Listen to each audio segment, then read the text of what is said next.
All right, so part 5. Now, this is where it gets really juicy.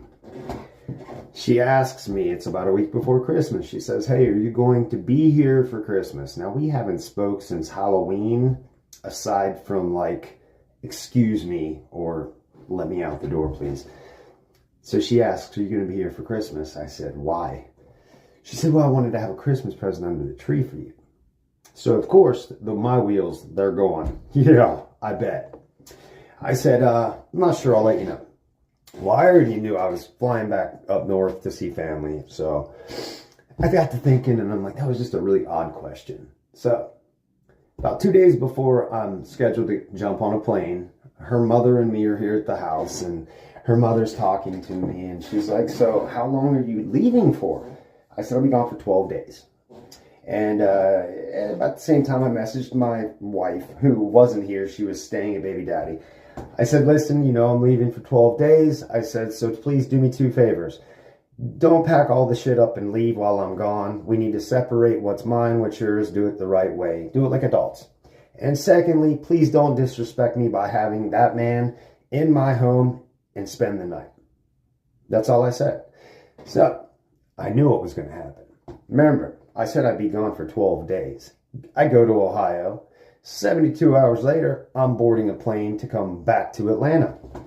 We arrive at the airport, and I did have one camera that I had put up that she couldn't take down, and I had seen nothing the entire time I was gone. So I'm like, cool, maybe she listened, because I couldn't see. It was basically just a camera in my window pointing out to where my truck is usually parked with my tools and whatnot. So I hadn't seen anything, and then I get to the airport, and I'm waiting on an Uber, and damn, dumbass made a mistake. Because he's not real smart. He walked outside with his little cup of water, mug of water that he carries around, and I see his head. So I jump in the Uber, I get to where my car is, I come home immediately, and I pull up. No one's here but Mom. Mom comes out, says, I thought you were going to be gone for 12 days. I said, yeah. I said, but I didn't want to miss the party.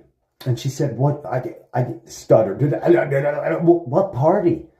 I said, well, apparently I've been hosting this party, and unfortunately, the Airbnb is now closed for the rest of the holidays. Immediately, Mom starts crying because she knows, oh shit, that guy's got to come back here, and her husband's here. That'll be the next part.